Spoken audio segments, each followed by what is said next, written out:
بعض صورتوں کے خاص خاص فضائل احادیث میں وارد ہوئے ہیں، جیسے سورہ فاتحہ، سورہ بقرہ، سورہ آل عمران، سورہ کہف، سورہ ملک، سورہ کافرون، الاخلاص اور معوذتین۔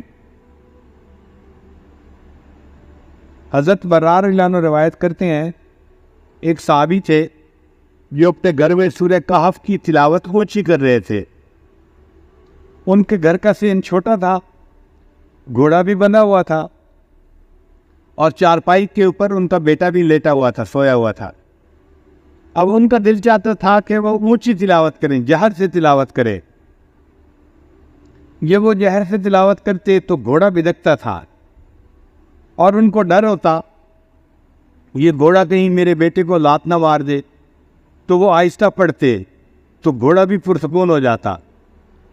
ایک طبیعت میں جوش آتا، شوق اٹھتا، پھر دل چاہتا کہ اونچا پڑھیں، پھر گھوڑا بھی دیکھنے لگ جاتا۔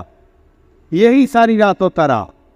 جب صبح کا وقت ہوا، انہوں نے دعا کے لیے ہاتھ اٹھائے تو انہوں نے دیکھا کہ کچھ بادل سے ہیں جن کے اندر روشنیاں ہیں، اور یہ روشنیاں ان کے سر سے دور آسمان کی طرف جا رہی ہیں۔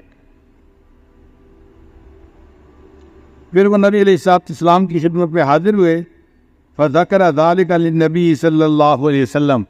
انہوں نے نبی علیہ السلام کے سامنے یہ پوری رات کا قصہ بتایا تو نبی علیہ السلام نے فرمایا کہ یہ اللہ تعالیٰ کے فرشتے تھے جو تمہارے قرآن کی تلاوت سننے کے لیے تمہارے قریب آ گئے تھے۔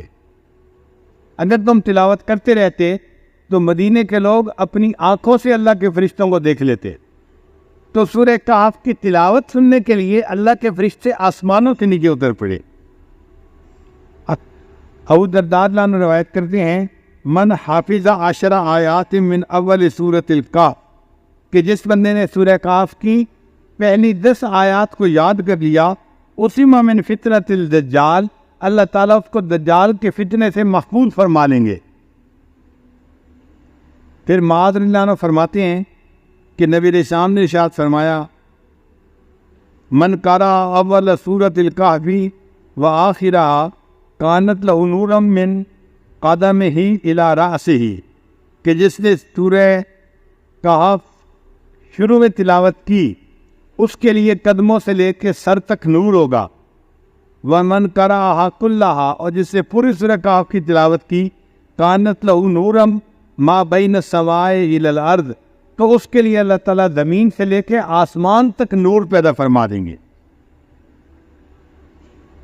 سیدہ صدیقہ رضی اللہ عنہا فرماتی ہیں، من قرأ من سورۃ الکہف 10 آیات، جس نے سورہ کہف میں سے 10 آیات پڑھی عند منامہ، سونے سے پہلے، اسم من فتنۃ الدجال، اللہ تعالیٰ اس کو دجال کے فتنے سے محفوظ فرمائیں گے۔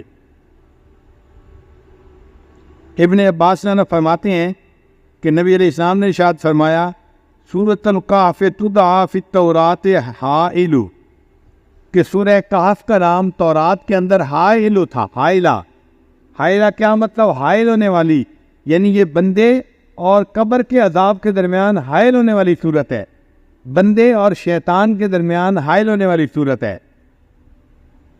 عبداللہ رضی اللہ عنہ فرماتے ہیں، قال رسول اللہ صلی اللہ علیہ وسلم، کہ نبی علیہ السلام نے ارشاد فرمایا، البیت الذی تقرأ فیہ سورۃ الکہف، وہ گھر جس کے اندر سورہ کہف کی تلاوت کی جاتی ہے، لا یدخلہ شیطان تلک اللیلہ، اس رات شیطان اس گھر کے اندر داخل نہیں ہو سکتا۔ یعنی جو بندہ رات کو سورہ کہف تلاوت کر لے گا، اس گھر کے اندر شیطان رات کو داخل نہیں ہو سکتا۔ آپ اندازہ لگائیے اس سورت کی کتنی عظمت ہے کہ جس گھر میں رات کو پڑھی جائے شیطان رات کو داخل نہیں ہو سکتا، تو بھائی اگر دن میں پڑھی جائے گی تو دن میں بھی داخل نہیں ہو سکے گا، اور جس گھر کے لوگ پڑھیں گے وہ فتنہ دجال سے محفوظ رہیں گے۔ اس سورت کو یاد کرنا اور اس کی کثرت سے تلاوت کرنا یہ بہت فائدے کی بات ہے، اسی لیے جمعہ کے دن اس سورت کا پڑھنا اور بھی زیادہ ثواب کا باعث ہے۔ نبی علیہ السلام نے ارشاد فرمایا کہ سورہ کہف کو جمعہ کے دن تلاوت کیا کرو، تو ہم سورہ کہف کی بھی تلاوت کریں جمعہ کے دن اور اس کو یاد کر کے پڑھنے کی کوشش کریں تاکہ اللہ تعالیٰ ہمیں شیطان سے بھی بچائے اور جو دجال ہے اللہ تعالیٰ اس کے فتنے سے بھی ہمیں محفوظ فرمائے۔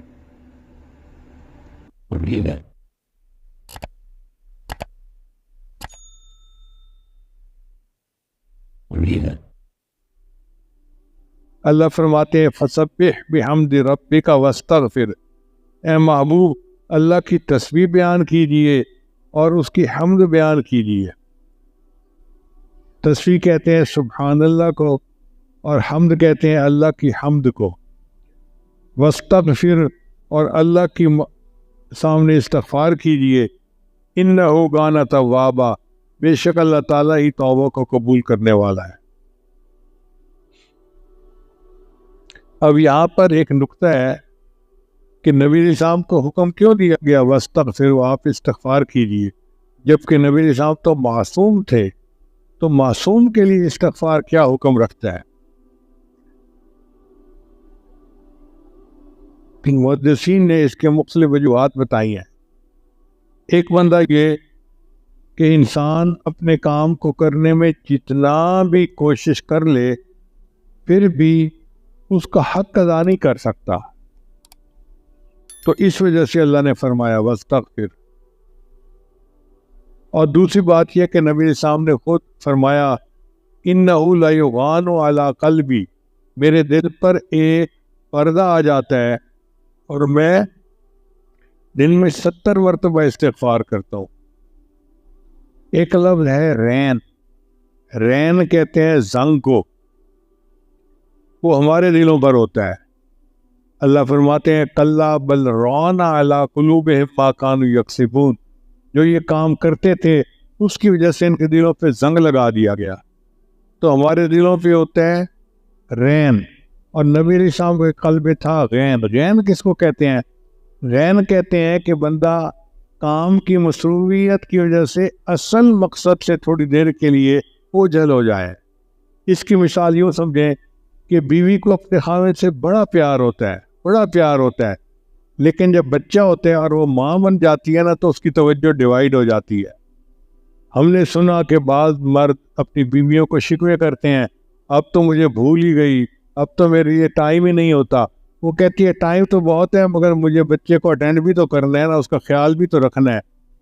اسی طرح نبی علیہ السلام رحمۃ للعالمین تھے اور امت کے اوپر آپ بہت شفیق تھے، تو کئی مرتبہ امت کی طرف اتنے متوجہ ہو جاتے تھے کہ نبی السلام محسوس کرتے تھے کہ مجھے اللہ کی جس طرح یکسوئی کے ساتھ یاد رکھنی چاہیے تھی وہ نہیں ہو سکا۔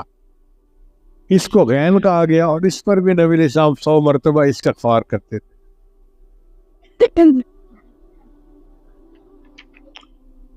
چنانچہ اس آیت کے اترنے کے بعد نبی علیہ السلام استغفار کی کثرت فرمایا کرتے تھے۔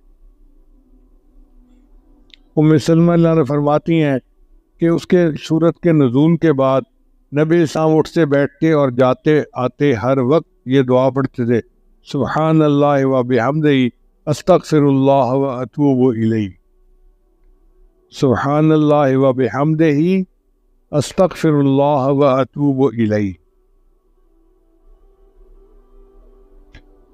اور نبی علیہ السلام رکوع میں بھی پڑھتے تھے سبحانک اللہم ربنا و بحمدک اللہم اغفر لی انک انت التواب الرحیم۔ انہو کان توابا، اللہ تعالی یقیناً توبہ کو قبول کرنے والا ہے۔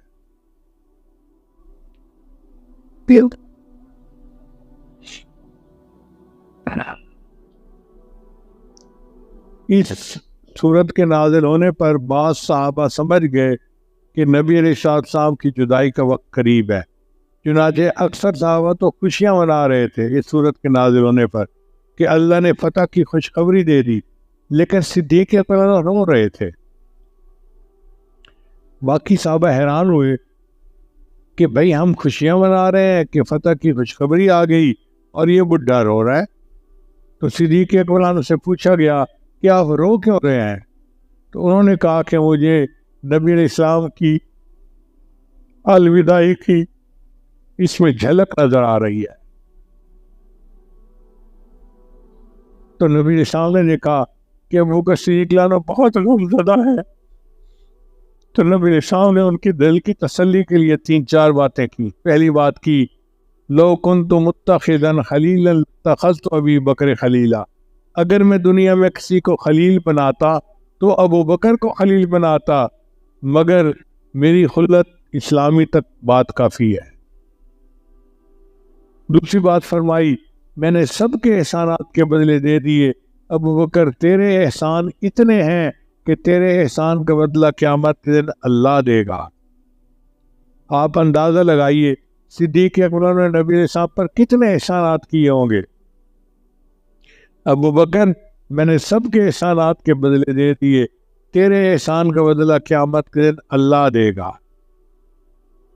پھر نبی علیہ السلام نے فرمایا کہ مسجد نبی میں جتنے گھروں کے دروازے کھلتے ہیں سب بند کر دیے جائیں سوائے ابو بکر کے دروازے کے، کہ ابو بکر مسجد سے میرے گھر کی طرف دیکھ سکے. چونکہ عاشق صادق تھے نا وہ، تو ان کا دروازہ نبی علیہ السلام نے باقی رہنے دیا. اس سے ابو بکر صدیق عنہ کو تھوڑی تسلی ہوئی اور وہ جو غم کی کیفیت تھی وہ آسان ہو گئی.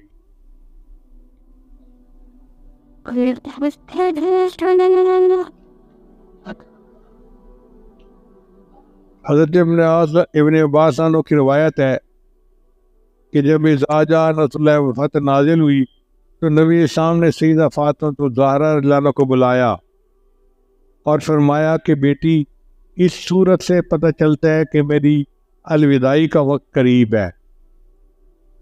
بیٹی تھی وہ رونے لگ گئی. تو نبی علیہ السلام نے فرمایا بیٹی رو نہیں، میرے گھر والوں میں سب سے پہلے تم ہی مجھے آ کر ملو گی. تو مسکرانے لگ گئی. ابھی رو رہی تھی ابھی مسکرانے لگ گئی. تو اللہ کی شان دیکھیں کہ جو نبی علیہ السلام نے فرمایا اسی کے مطابق ہوا. آپ صلی اللہ علیہ وسلم کی وفات حسرت آیات ہوئی اور اس کے بعد پھر سیدہ فاطمہ الزہرا رضی اللہ عنہا کچھ ہی دنوں کے بعد نبی علیہ السلام کے ساتھ جا ملی.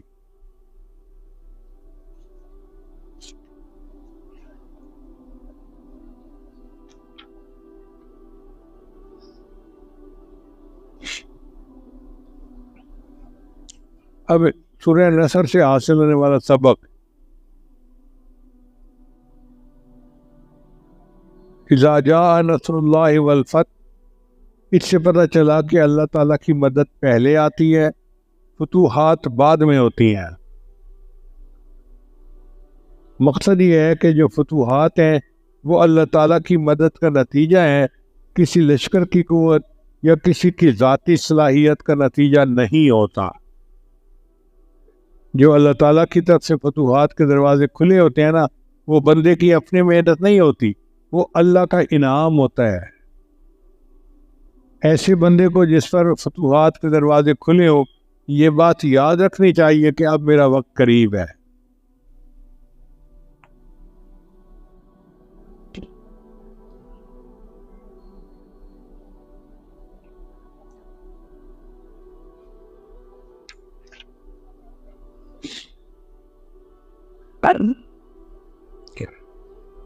اگر کوئی مجاہد جنگ میں شریک ہو تو اس کو چاہیے کہ وہ سورۃ النصر پڑھے، اللہ اس کی مدد فرمائیں گے اور اس کو دشمن کے اوپر فتح عطا فرمائیں.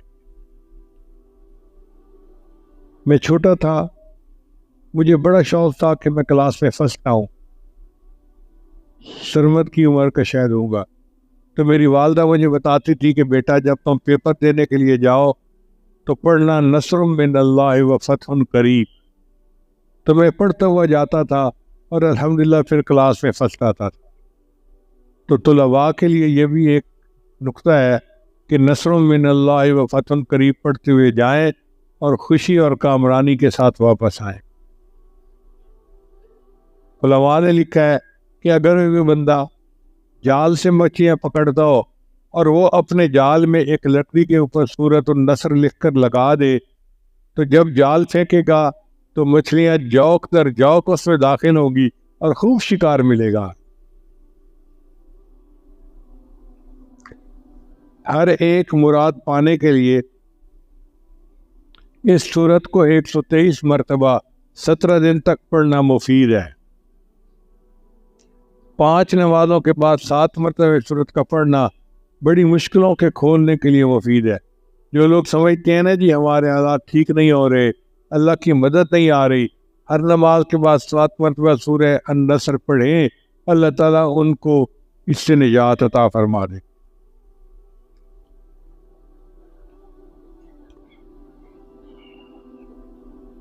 ایک شخص نے ابن سیرین رحمۃ اللہ علیہ، ابن سیرین تعبیر رویا کے امام تھے، ان کو کہا جی کہ میں خواب میں سورہ النصر پڑھ رہا ہوں۔ ان کا اچھا بھائی وصیت کر لو، اس لیے کہ تمہارا کام مکمل ہو گیا، اب الوداعی قریب ہے۔ اور ایسا ہی ہوا، چند دنوں بعد اس بندے کی وفات ہو گئی۔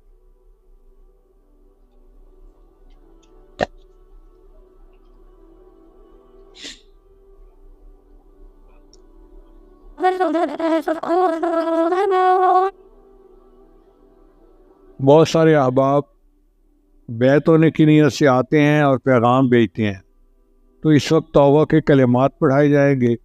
سچے دل کے ساتھ ایک مرتبہ پھر توبہ کر لیجئے۔ جو کلمات یہ عاجز پڑھے سچے دل کے ساتھ پیچھے پیچھے پڑھتے جائیے۔ پڑھیے بسم اللہ الرحمن الرحیم، لا الہ الا اللہ محمد الرسول اللہ، آمنت باللہ وملائکتہ وکتبہ ورسلہ والیوم الآخر والقدر خیرہ وشرہ من اللہ تعالی والبعث بعد الموت، آمنت باللہ کما ہوا باسمائہ